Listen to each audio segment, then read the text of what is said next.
Hi guys, I'm back for the next few chapters of Renee Watson's Some Places More Than Others. We left off on chapter 3.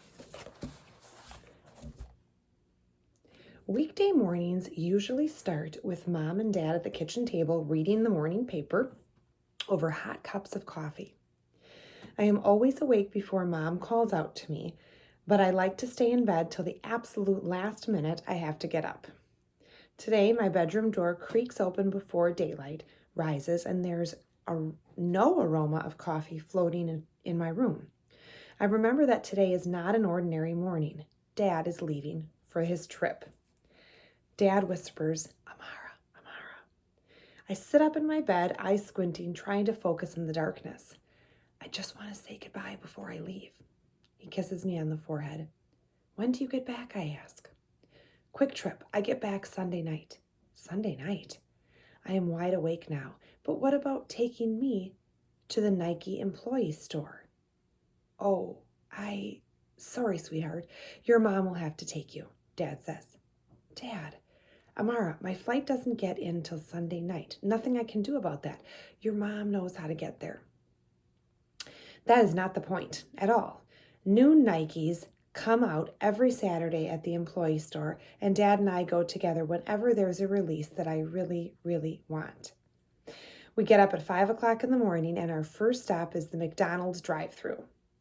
We order the same thing every time: 2 sausage, egg, and cheese McGriddles and 2 hash browns. Dad gets coffee, I get orange juice. This is our thing. We eat breakfast in the car and then drive to the employee store and get in the line that, by the time we get there, is just starting to wrap around the building. The die-hard lovers who've gotten special passes to come to the store usually get there around 3 o'clock in the morning. The store doesn't open until 10 o'clock. We've done this in summer heat, in the rain, during winter months when it's still dark out when we leave. Sometimes it feels like we are sneaking out of the house to go on a private, secret mission. There's no way Mom is going to do this. She won't want to wait in line that long, and by the time we go, there won't be any shoes left. Dad kisses me on the forehead again. "I'm sorry," he says. "I love you." Love you too. Before leaving for school, I check my weather app to see the forecast. The weather determines what shoes I'll wear. It's going to rain today, so I put on my all-black Jordan 1s with the pink swoosh. I leave for school and meet Titus at the end of the block. As we walk, I tell Titus all about my plan to get Mom and Dad to change their minds about me going to Harlem. I think I almost won them over when I mentioned the baby. I just need to keep bringing that up, that once the baby is here, Dad won't be able to travel much because Mom will need him, and me, I guess, but mostly my dad. I don't think that's going to help your case. If it didn't change her mind when you first said it, she's not going to change it the second, third, or fourth time, Titus tells me. Plus, your dad travels for work. He's always going to be traveling. Well, thanks for the encouragement, I say. I'm just being honest. Let's try to think of something else, something that will really tug at her heart, Titus says. I can tell he is thinking hard. We walk half a block without saying anything, and then he blurts out, "I got it." Titus switches his backpack from his left to right shoulder. "What if you promise your mom that you'll do a report or something on Harlem? Like maybe if you go and visit all the famous places of the Harlem Renaissance, you can..." I am not going to give myself an assignment. Not going to happen. We walk down the hill and cross the street. That's the worst idea ever, Titus. Homework? I want to have fun, not do research. Well, my idea is better than using your baby sister as a reason, he says. Let's just keep thinking, I say. Titus sighs. I think that was the best idea. I think that was my best idea. I can't think of anything else. Me either, I say. But I think Titus isn't trying as hard because he visits New York all the time with his dad. So maybe he doesn't realize what a big deal it is that I have never been. The clouds shift and the rain begins to drip, drip. First a drizzle, but by the time we make it to the end of the block, it's pouring. We usually cut through the small park to get to school, but Titus asks, "Can we go that way?" "Go that way?" Pointing to the sidewalk. "Can't get these muddy." And Mom thinks I'm the sneakerhead. We take the long way, with Titus walking more zigzag than straight to avoid deep puddles. We don't say much until we're about a block from school, and we turn the corner. As we turn the corner, I ask Titus, "Do you think it's weird for someone to stop talking to their parent?" "Are you that mad at your mom?" "I doubt the silent treatment will do anything but get you in trouble." "No, not me, my dad. I found out last night that he hasn't talked to my grandpa for 12 years. 12 years? Titus asks. Whoa, something really bad must have happened. We cross the street and pass the line of cars parked along the drop-off area. Parents are waving goodbye and car doors are slamming shut. The younger kids wobble to their side of campus on the right. The middle school students funnel into our building. When I enter the building, I take my wet coat off and stomp my feet on the mat at the door. Titus heads towards his homeroom. "See you at lunch," he says. I say goodbye and head to my humanities class. Mr. Rosen is at the door greeting everyone as we walk in. On the way to my desk, I notice there are vintage suitcases all over the classroom. Some on the floor under the dry erase board, some lined up against the back wall, and a few on top of the file cabinets. Mr. Rosen says, "Today, we're starting a new unit, the Suitcase Project. You'll be creating time capsules that explore your past, your present, and your future. At the end of the semester, you each will decorate a suitcase with personal artifacts, poems, and essays about where you're from and what your dreams are for the future." As he talks, I set my eyes on the suitcase on top of the cabinet. It's wood and leather with a cherry finish. That's the one I want. It reminds me of a mini version of the chest upstairs in the attic, the one I've never seen Mom or Dad open. The chest is a sacred thing. When I was younger, I used to pretend that it was a magic box and that if I opened it, it would take me to a faraway place. I realized it was the perfect spot for hiding during a game of hide and seek. I bundled my legs under my body, ducked down behind it, and disappeared.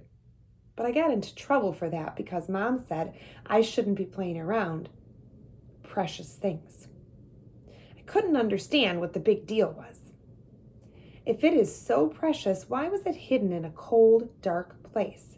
I still wonder what's in it.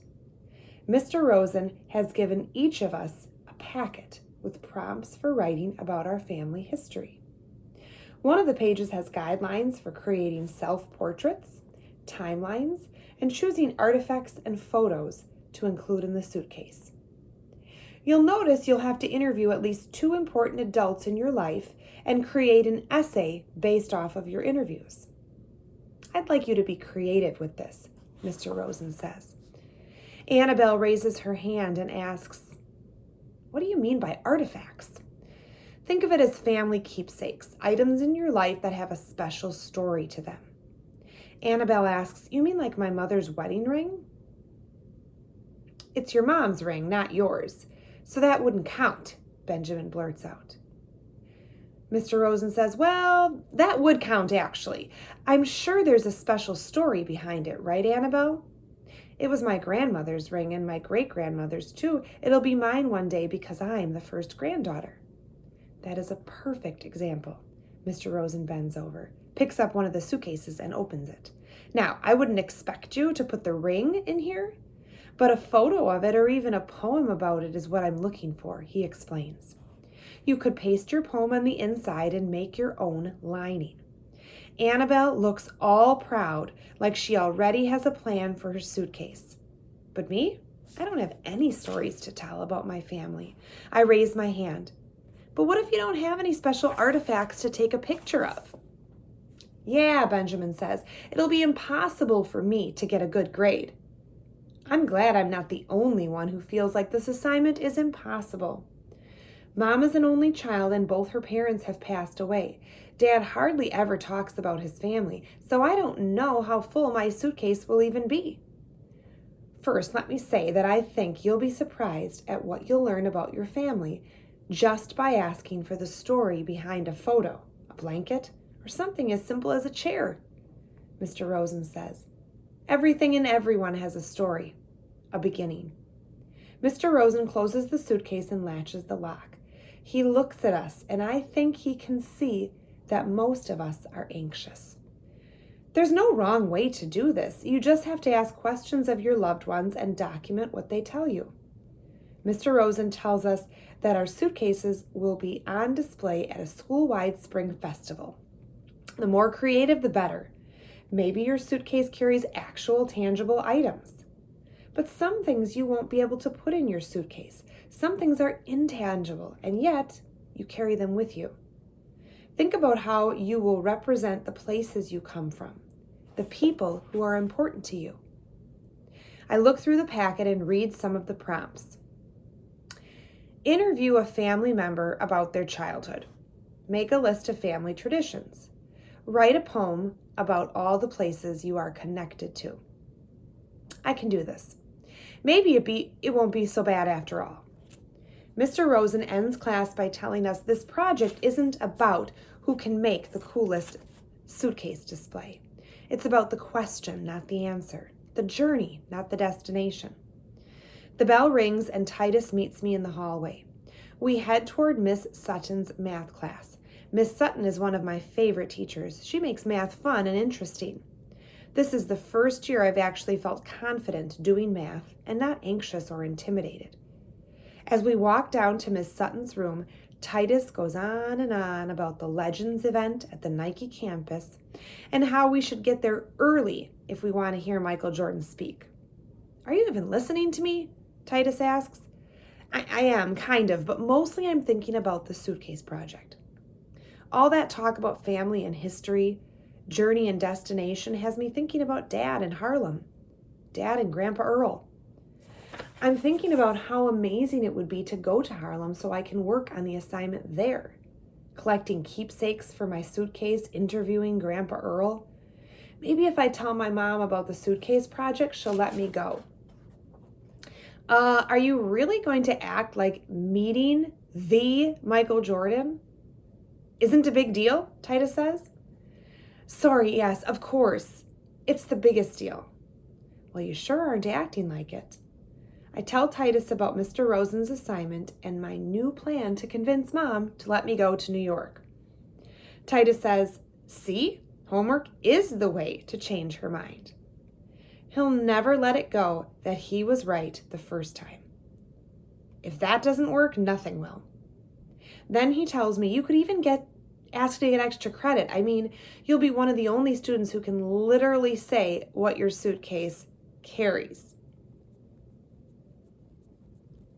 As we enter math class, Titus adds, plus, your parents will have to answer all your questions since it's for homework. You can ask your dad what happened 12 years ago. I sit down, take my math book out of my backpack. I already know the answer to that question. 12 years ago, I was born. Chapter 4. When I get home after school, I look around my house and think about what Mr. Rosen said. Everything and everyone has a story. The more I think, the more I realize there's so much I don't know about my family, this house. I look around the living room, wondering what more there is to know about the photos caged behind the frames. Those photos have a story, and so do the curtains and the crock pot in the kitchen. I do not know the story of Mom's china. Was it a gift on her wedding day or something she splurged on? Is the knitted blanket I've seen tossed over the armchair my entire 11, almost 12 years handmade by someone special? All this stuff holding memories, all these unspoken histories around me. I sit on the sofa and look at the oversized Bible in the middle of the coffee table. None of us ever read it, but it's always open evenly down the middle, just sitting there untouched. Hannah dusts around it, handling it like it's made of glass. The Bible has a story, I'm sure. For the first time in my 11, almost 12 years, I pick it up. It isn't something that can be held in one hand. I carry it in my arms and sit on the sofa and flip the thin pages to the beginning. The first page says Holy Bible, King James Version. And then there are blank pages until I turn to a page that has gold lettering at the top that says Presented to. My parents' names are written underneath in black ink. The handwriting swirls and curls like the ringlets in Mom's freshly washed hair. I turn the page and there's more gold lettering that says Family Record. There's space to write down marriages, births, and baptisms. Mom's handwriting has filled out some of the lines, her birth date, Dad's, and mine. The date I was baptized is written down too. But there are so many blank lines just waiting for the names of my baby brothers and sisters.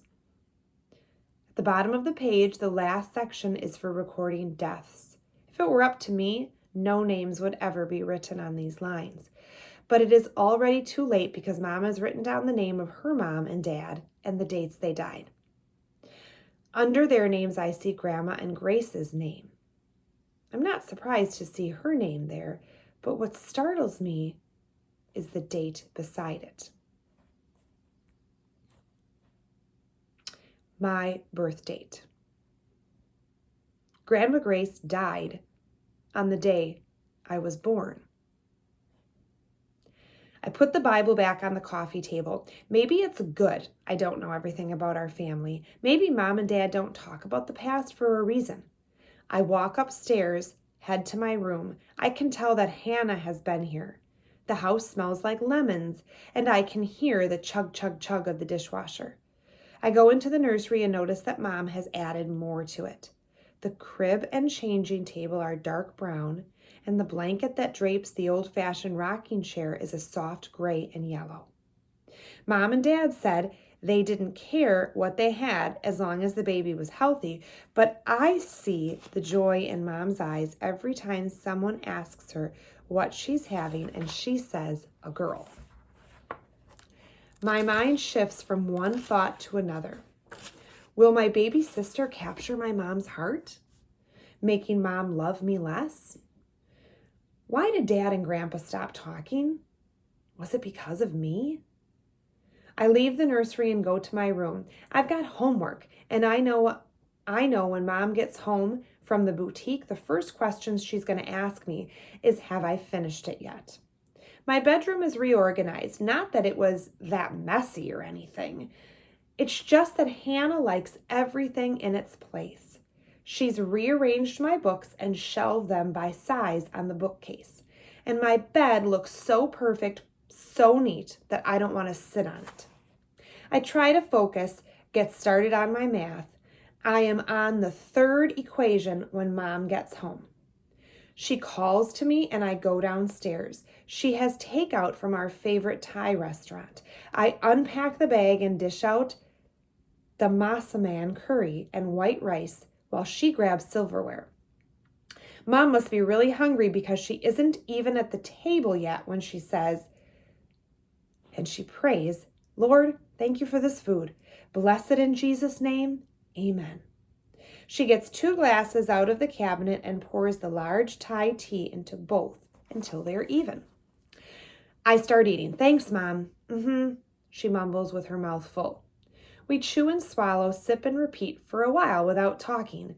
Then Mom puts her fork down and does this thing she always does where she asks me a question she already knows the answer to.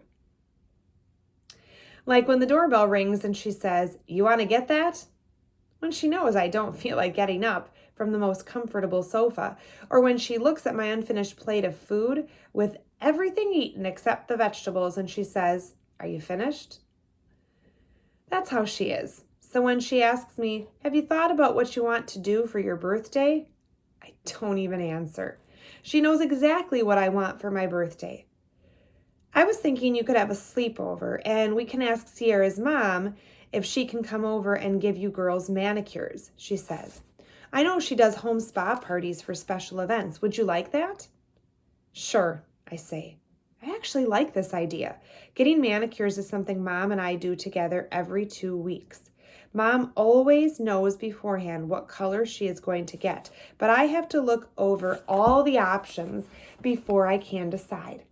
I wonder if my little sister will like to come with us. If we'll make it an all-girls outing, leaving Dad at home. Let me know who's on the guest list so I can send invitations out, Mom says. I'll call Sierra's mom tomorrow. We finish eating, but stay at the table talking. So, how's school, Mom says. School's okay. Just okay? I tell Mom about the Suitcase Project. That sounds fun. Mom stands and starts clearing the table. She puts her forks and glasses in the dishwasher. She puts our forks and glasses in the dishwasher and grabs a dishcloth to wipe down the table. I wouldn't say fun. Why not? Well, I don't know what to write about because I don't know anything about our family. Amara, that's not true. You know my parents were born in Louisiana and I was their only child and... I know the facts, Mom. I'm asking for some stories, like what happened in our family? What should I know about where I come from? I help my mom clean by throwing the takeout cartons in the trash. Once we're finished in the kitchen, we go into the living room. I think we are going to find a movie to watch. But instead, Mom says, I'm glad you have to do this project. I think it will be good for you, for all of us. Sometimes things happen in a family that are painful and hard, and no one knows how or when to talk about them.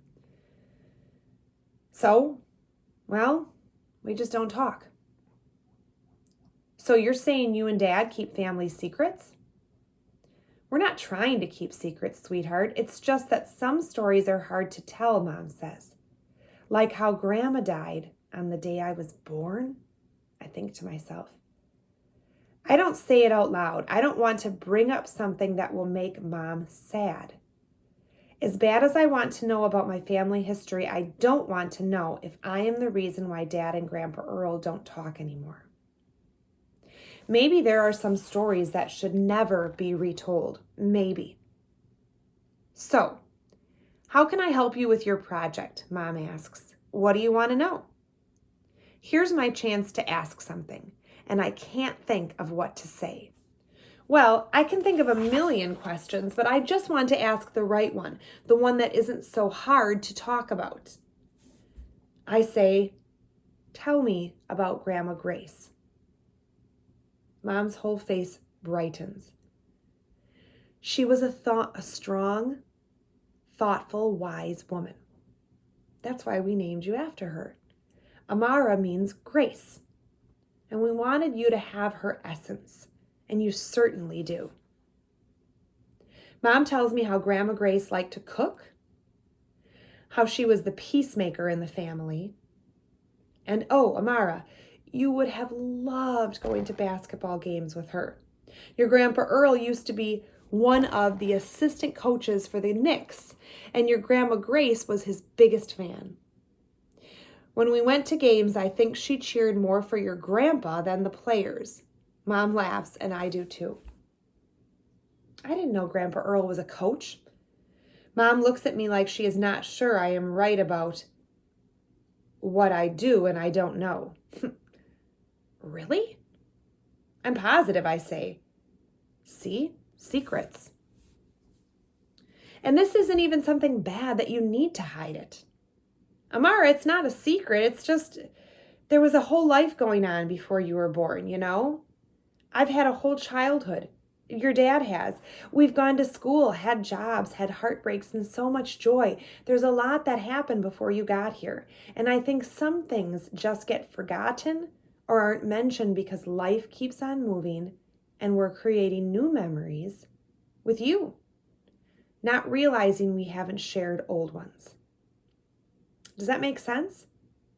guess, I say. Mom keeps going with stories about Grandma Grace. She tells me that when my own mother died, Grandma Grace really took Mom in as her own daughter. With each story, I feel more and more connected to Grandma Grace. Mom says I have her laugh, her smile, her love of books.